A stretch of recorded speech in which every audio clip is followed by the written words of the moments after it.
Bible एक वर्ष में। नमस्कार, आप सबका बाइबल एक वर्ष में स्वागत है। आप सब ने जो कदम उठाया है प्रभु के वचन सुनने के लिए, यह हमारे जीवन के अंधेरों को दूर करेंगे और हमें प्रभु के प्रकाश में चलाएंगे। आज हम प्रेरित चरित्र का अध्याय 18, एस्टर के ग्रंथ का अध्याय 10, दूसरे इतिहास ग्रंथ का अध्याय 35 और स्रोत ग्रंथ का स्रोत 6 सुनेंगे। प्रभु का वचन सुनने से पहले आइए हम ईश्वर से प्रार्थना करें। हे प्रभु, हम आपका वचन सुनने वाले हैं। हमारे मन की आंखें खोलें और हमें आध्यात्मिक प्रज्ञा दें ताकि हम आपको जान सकें और आपके वचन के अनुसार अपना जीवन जिए। यह हम मांगते हैं आपसे प्रभु यीशु के नाम, आमीन। प्रेरित चरित्र अध्याय 18, कुरिन्थ की कलीसिया की स्थापना। इसके बाद पौलुस एथेंस छोड़कर कुरिन्थ आया, जहां अविला नामक यहूदी से उसकी भेंट हुई। अविला का जन्म पोंतुस में हुआ था। वह अपनी पत्नी प्रिस्किला के साथ इटली से आया था, क्योंकि क्लौदियस ने यह आदेश निकाला था कि सब यहूदी रोम से चले जाएं। पौलुस उनसे मिलने गया और उनके यहाँ रहने तथा काम करने लगा, क्योंकि वह एक ही व्यवसाय करता था। वे तंबू बनाने वाले थे। पौलुस प्रत्येक विश्राम के दिन सभागृह में बोलता और यहूदियों तथा यूनानियों को समझाने का प्रयत्न करता था। जब सिलास और तीमुथी मकेदोनिया से पहुंचे तो पौलुस वचन के प्रचार के लिए अपना पूरा समय देने लगा और यहूदियों को यह साक्ष्य देता रहा कि ईसा ही मसीह है। किंतु जब वे लोग पौलुस का विरोध और अपमान कर रहे थे तो उसने अपने वस्त्र की धूल झाड़कर उनसे कहा, तुम्हारा रक्त तुम्हारे सिर पड़े। मेरा अंतकरण शुद्ध है। मैं अब से गैर यहूदियों के पास जाऊंगा। वह उन्हें छोड़कर चला गया और तिथियुस जस्टिस नामक ईश्वर भक्त के यहाँ आया, जिसका घर सभागृह में लगा हुआ था। सभागृह के अध्यक्ष क्राइपस ने अपने सारे परिवार के साथ प्रभु में विश्वास किया। बहुत से कुरिन्थी भी पौलुस की बातें सुनकर विश्वास करते और बपतिस्मा ग्रहण करते थे। प्रभु ने किसी रात को दर्शन देकर पौलुस को यह कहा, डरो मत, बल्कि बोलते जाओ और चुप मत रहो। मैं तुम्हारे साथ हूँ। कोई भी तुम पर हाथ डालकर तुम्हारी हानि नहीं कर पाएगा, क्योंकि इस नगर में बहुत से लोग मेरे अपने हैं। पौलुस लोगों को ईश्वर के वचन की शिक्षा देते हुए वहां 1.5 बरस रहा। प्रांतपति गलीलिया। जिस समय गलीलियो अखोया का प्रांतपति था, सब यहूदी मिलकर पौलुस को पकड़ने आए और उसे न्यायालय ले जाकर उन्होंने यह कहा, यह व्यक्ति ईश्वर की ऐसी पूजा पद्धति सिखाता है जो संहिता से भिन्न है। पौलुस अपनी सफाई में बोलने ही वाला था कि गलीलियाओं ने यहूदियों से यह कहा, यहूदियों, यदि यह अन्याय या अपराध का मामला होता तो मैं अवश्य धैर्य पूर्वक तुम लोगों की बात सुनता, परंतु यह वाद विवाद शिक्षा नामों और तुम्हारी संहिता से संबंध रखता है। यह मामला तो तुम लोगों का ही है। मैं ऐसी बातों का न्याय करना नहीं चाहता। और उसने उन्हें न्यायालय से बाहर निकलवा दिया। तब सब यहूदियों ने सभागृह के अध्यक्ष सोस्थनेस को पकड़कर न्यायालय के सामने पीटा, किंतु गलीलियाओं ने इसकी कोई परवाह नहीं की। अंतकिया में पौलुस की वापसी। पौलुस कुछ समय तक कुरिन्थ में रहा और इसके बाद वह भाइयों से विदा लेकर प्रिस्किला तथा अक्विला के साथ नाव से सीरिया चला गया। उसने किसी व्रत के कारण केंक्रिया में सिर मुड़वाया। जब वे एफेसुस पहुंचे तो पौलुस ने उन्हें वहां छोड़ दिया और सभागृह जाकर यहूदियों के साथ विचार विमर्श किया। उन्होंने पौलुस के निवेदन किया कि वह कुछ समय और वहां ठहरे, किंतु उसने स्वीकार नहीं किया और उनसे विदा लेकर कहा, यदि ईश्वर ने चाहा तो मैं आप लोगों के पास फिर आऊंगा। वह एफेसुस छोड़कर नाव से कैसरिया पहुंचा। वह कलीसिया का अभिवादन करने यरूशलेम गया और इसके बाद अंतकिया चल दिया। पौलुस कुछ समय वहां रहा, तब फिर विदा होकर उसने गलातिया और इसके साथ फ्रुगिया का भ्रमण करते हुए सब शिष्यों को ढारस बंधाया। अपोलोस। उस समय अपोलोस नामक यहूदी एफेसुस पहुंचा। उसका जन्म सिकंदरिया में हुआ था। वह शक्तिशाली वक्ता और धर्म ग्रंथ का पंडित था। उसे प्रभु के मार्ग की शिक्षा मिली थी। वह उत्साह के साथ बोलता और ईसा के विषय में सही बातें सिखलाता था। यद्यपि वह केवल यूहन्ना के बपतिस्मा से परिचित था, वह सभागृह में निसंकोच बोलने लगा। प्रिस्किला और अक्विला उसकी शिक्षा सुनने के बाद उसे अपने साथ ले गए और उन्होंने अधिक विस्तार के साथ उसे ईश्वर का मार्ग समझाया। जब अपोलोस ने अखिलिया जाना चाहा तो भाइयों ने उसकी सहायता की और शिष्यों के नाम पत्र देकर निवेदन किया कि वे उसका स्वागत करें। अपोलोस के वहां पहुंचने के बाद उससे विश्वासियों को ईश्वर की कृपा से बहुत लाभ हुआ, क्योंकि वह अकटास तर्कों से यहूदियों का खंडन करता और सबके सामने धर्म ग्रंथ के आधार पर यह प्रमाणित करता था कि ईसा ही मसीह है। एस्टर का ग्रंथ अध्याय 10। मुर्दकाय का व्यापक प्रभाव। राजा अर्थजेर्सस ने देश के प्रांतों और समुद्र के द्वीपों पर कर लगाया। उसके सब महान और प्रतापी कार्यों का विवरण और राजा द्वारा मुर्दकाय को प्रदत्त सम्मान और अधिकार का वर्णन मेदिया और फारस के राजाओं के इतिहास ग्रंथ में किया गया है। राजा अर्थजेर्सस के बाद यहूदी मुर्दकाय का स्थान दूसरा था। वह यहूदियों में सम्मानित और अपने बहुसंख्यक भाइयों में लोकप्रिय था, क्योंकि वह अपनी जाति के लोगों का उपकारी था और उनकी सुख शांति के लिए प्रयत्नशील था। मुर्दकाय का एस्टर से निवेदन। मुर्दकाय ने कहा, यह सब ईश्वर की ओर से ही हुआ है। मुर्दकाय को अपना देखा हुआ स्वप्न याद आया, जिसका संबंध इन्हीं घटनाओं में था। उसकी हर बात सच निकली। वो छोटा झरना बड़ी नदी बन गया, फिर प्रकाश, सूर्य और अपार जलधारा। झरना और नदी एस्टर है, जिसके साथ राजा ने विवाह किया और उसे रानी बनाया। वे दोनों पंखदार सर्प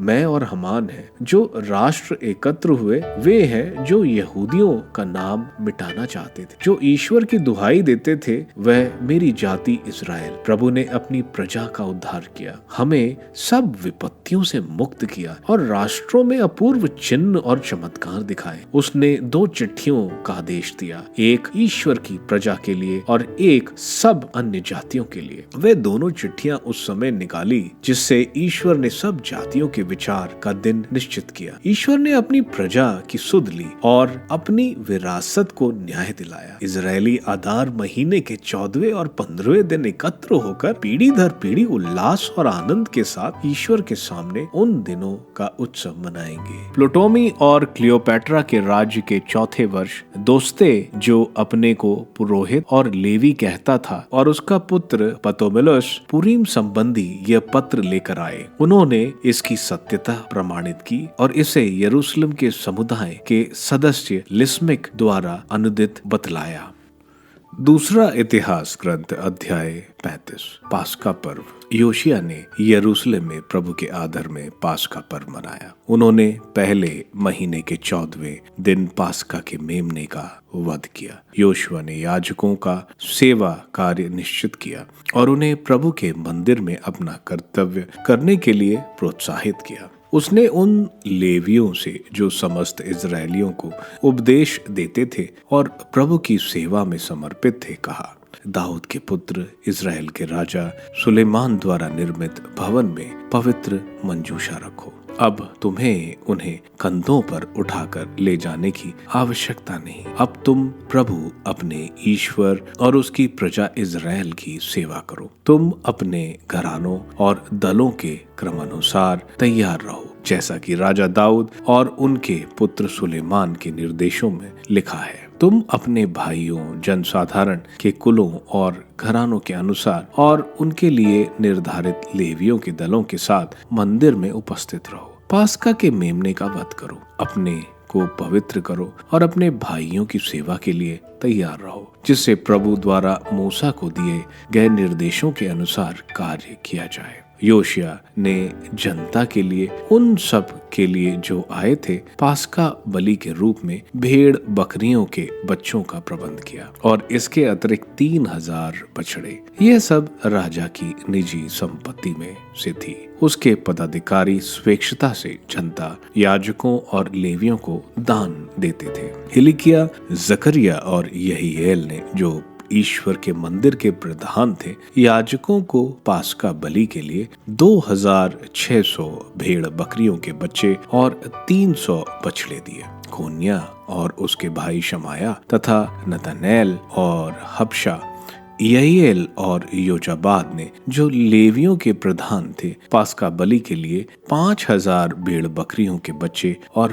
500 बछड़े दिए। उपासना की व्यवस्था पूरी हो जाने पर याजक राजा के निर्देश का पालन करते हुए अपने अपने स्थान पर पहुंच गए और लेवी भी अपने दलों के अनुसार। उन्होंने पास्का के मेमने का वध किया। याजकों ने लेवियों के हाथ से रक्त ग्रहण कर उस वेदी पर छिड़का और लेवियों ने उनकी खालें उतारी। जैसा कि मूसा के ग्रंथ में लिखा है, उन्होंने घरानों के मुखियाओं को उनका अपना अपना भाग दिया और एक भाग अलग कर दिया जो होम बलि के रूप में प्रभु को अर्पित किया जाता था। बछड़ों के साथ भी ऐसा ही किया गया। उन्होंने नियम के अनुसार पास्का का मेमना भुना और अन्य पवित्र भेंटें कड़ाहों, तत्वों और पात्रों में पकाकर उन्हें शीघ्र ही सब लोगों तक पहुंचाया। इसके बाद उन्होंने अपने और याजकों के लिए प्रसाद तैयार किया, क्योंकि हारून वंशी याजक रात को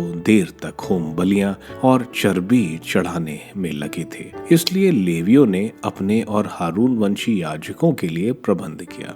दाऊद, आसाफ, हेमान और राजा के दृष्टा यादूतोन द्वारा निर्दिष्ट व्यवस्था के अनुसार आसाफ वंशी गायक अपने अपने स्थानों पर उपस्थित थे और द्वारपाल अपने अपने निश्चित द्वारों पर। उनको अपना सेवा कार्य स्थगित नहीं करना पड़ा, क्योंकि उनके भाई बंधु लेवियों ने उनके लिए प्रसाद का प्रबंध कर दिया। उस दिन प्रभु के सारे सेवा कार्य का इस प्रकार प्रबंध किया गया कि राजा योशिया के निर्देश के अनुसार पास्का मनाया गया और प्रभु की वेदी पर होम बलियां चढ़ाई गईं। उस समय एकत्रित इजरायली पास्का और 7 दिन तक बेखमीर रोटियों का पर्व मनाते रहे। इजराइल में नबी सामुएल के समय से पास्का पर्व इस प्रकार नहीं मनाया गया था। जिस प्रकार योशुआ ने याजकों और लेवियों, यूदा और इजराइल से आए हुए सभी लोगों तथा यरूशलेम के निवासियों के साथ पास्का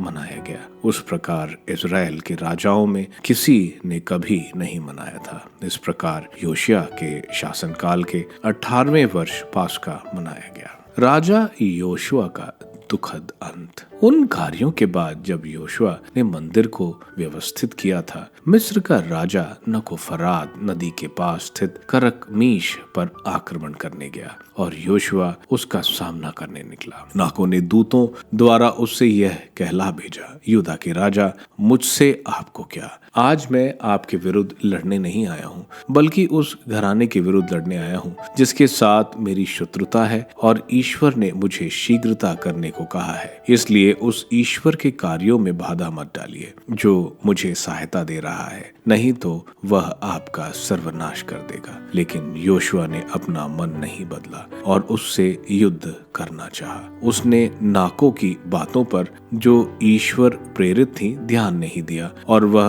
उससे युद्ध करने मिग्दो के मैदान की ओर चल पड़ा। धनुर्धरों ने राजा योशिया पर बाढ़ चलाए। तब राजा ने अपने सेवकों से कहा, मुझे ले चलो, मैं बहुत घायल हो गया हूँ। उसके सेवकों ने उसे युद्ध रथ से उतारा और दूसरे रथ में बिठाकर यरूशलेम ले गए।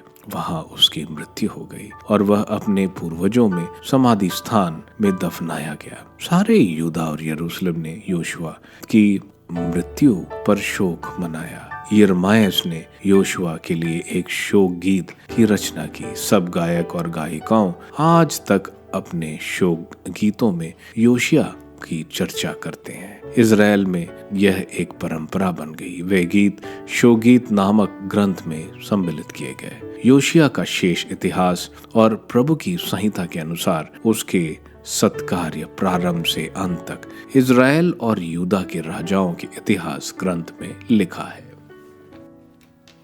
स्तोत्र ग्रंथ स्तोत्र 6। संकट में प्रार्थना। संगीत निर्देशक के लिए तार वाद्यों पर संताप में एक स्रोत दाऊद का। प्रभु क्रुद्ध हुए बिना मुझे दंड दे, कोप किए बिना मेरी सुधार कर। प्रभु दया कर, मैं कुम्हालता जा रहा हूँ। प्रभु मुझे स्वास्थ्य कर, मेरी शक्ति शेष हो रही है। मेरी आत्मा बहुत घबरा रही है, लेकिन तू प्रभु कब तक? प्रभु लौट कर मेरे प्राणों की रक्षा कर। अपनी सत्य प्रतिज्ञता के कारण मेरा उद्धार कर। मृतकों में कोई तेरा नाम नहीं लेता, अधोलोक में कोई तुझे स्मरण नहीं करता। मैं आह भरते भरते थक गया हूँ, मैं हर रात शैया पर रोता रहता हूँ। मेरा बिछावन आंसुओं से तर हो जाता है, मेरी आंखें शोक से धुंधली हो गई हैं। मेरे बहुत से शत्रुओं के कारण वे क्षीण हो गई हैं। कुकर्मियों, मुझसे दूर हटो। प्रभु ने मेरा विलाप सुन लिया है, प्रभु ने मेरी प्रार्थना सुन ली है। प्रभु मेरा निवेदन स्वीकार करता है। मेरे शत्रु निराश और भयभीत हैं, वे सब लज्जित होकर हट जाएं। प्रेरित चरित्र के अध्याय 18 में संत पौलुस एथेंस से कुरिन्थ में आते हैं। कुरिन्थ एक बहुत मशहूर शहर था, जैसे लास वेगस हो। वहाँ लोगों के चरित्र इतने अच्छे नहीं थे, क्योंकि कुरिन्थ व्यभिचार का शहर माना जाता था। यहाँ पर जो मंदिर था, जो एफ्रोडाइट देवी के नाम था, व्यभिचार का गढ़ था। यहाँ संत पौलुस को अकीला और उसकी पत्नी प्रिसिला, जो एक यहूदी क्रिस्तीय थे, जो इटली से भगाए गए थे क्योंकि सम्राट क्लॉडियस ने यहूदियों को वहां से निकाला था, क्योंकि ये आपस में लड़ रहे थे प्रभु ख्रिस्त की वजह से। संत पौलुस तंबू बनाने का काम करते थे, इसलिए वे इनके साथ काम करते। काम के प्रति संत पौलुस बहुत महत्व देते थे। वे कहते हैं, जो काम नहीं करता उसे खाने का भी कोई हक नहीं। वे किसी पर निर्भर नहीं रहते थे। हर सैबत में सिनेगॉग में यहूदियों और ग्रीक लोगों को बताते थे कि प्रभु यीशु ही मसीहा है और वे ही मुक्ति का रास्ता है। लेकिन जो कुरिन्थ के यहूदी जो इनकी शिक्षा पर विश्वास नहीं किया करते, तो वे अपने कपड़े झाड़कर उनको बोलते हैं, तुम्हारे रक्त तुम्हारे सिर पर ही रहे और उसकी जिम्मेवार तुम ही रहोगे, मैं नहीं, क्योंकि उन्होंने ईश्वर का वचन ठुकराया था। इसके बाद वे टाइटस जस्टिस के घर रहे और क्रिस्पस, जो सिनेगॉग का अधिकारी था, पूरे परिवार के साथ उसके परिवार ने प्रभु यीशु को स्वीकार किया। यहाँ संत पौलुस बहुत कमज़ोर थे, क्योंकि उनके विरुद्ध बहुत लोग थे और उस विरोध का उनको सामना करना पड़ रहा था। यही प्रभु उनका मनोबल बढ़ाते हैं और कहते हैं कि इसी तरह प्रचार करो, किसी से डरने की ज़रूरत नहीं है, क्योंकि प्रभु उनके साथ है। संत पौल तकरीबन 1.5 साल तक कुरिन्थ में रहे, लेकिन यहाँ यहूदियों ने सेंट पॉल को प्रोकुरेटर के पास खड़ा कर दिया कि वे लोग को यहूदी धर्म के खिलाफ सिखला रहे हैं। प्रोकुरेटर इस लड़ाई में उलझना नहीं चाहते और वे संत पौलुस को छोड़ देते हैं। यह देखकर यहूदी अपने सिनेगॉग के नेता की बहुत पिटाई करते हैं। संत पौल वहाँ से एफेसस आए। कुरिन्थ में चलने से पहले उन्होंने अपने बाल मुड़वा दिए। शायद उन्होंने नाजरीन प्रतिज्ञा ली थी और प्रतिज्ञा के समाप्त होने पर अपने बाल ईश्वर को चढ़ा दिए। एफेसस में लोग सेंट पॉल की सुनते थे। इसके बाद सेंट पॉल एंटियोक आ गए। इसके बाद वे वहाँ से अपनी तीसरी मिशनरी यात्रा पर निकल पड़े।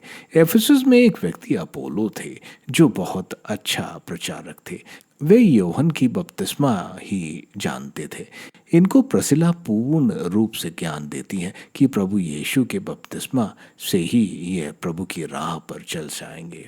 यहाँ हम देखते हैं प्रिसिला जो औरत है, वे अपोलोस को ईश्वर का पूर्ण ज्ञान देने में मदद कर रही हैं, यानी औरतें भी प्रभु के कार्य में हाथ बटाती थीं। अपोलो ने बहुत अच्छी तरह क्रिस्तियों को यहूदी तर्कों से बचाया और यहूदियों को दिखाया कि प्रभु ही मसीहा है।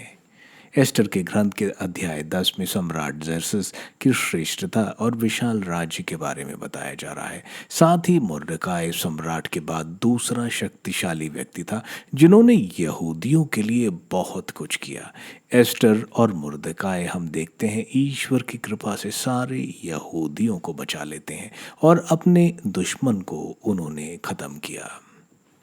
दूसरे इतिहास ग्रंथ के अध्याय 35 में हम देखते हैं राजा योशाय पास्का का त्योहार बहुत धूमधाम से मनाता है।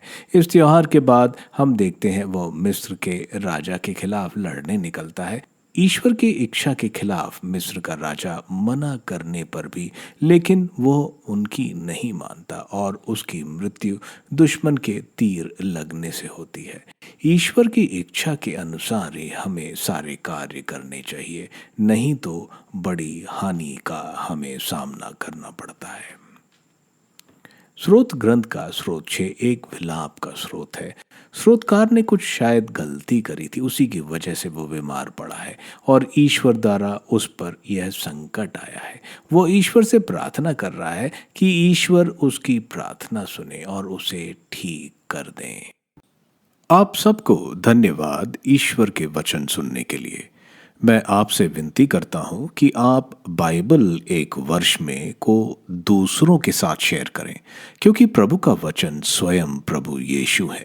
प्रभु को दूसरों को देने वालों को प्रभु की आशीष जरूर मिलेगी।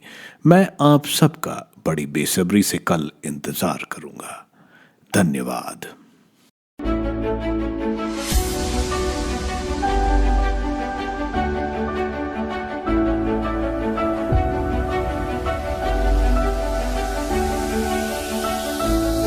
बाइबल एक वर्ष में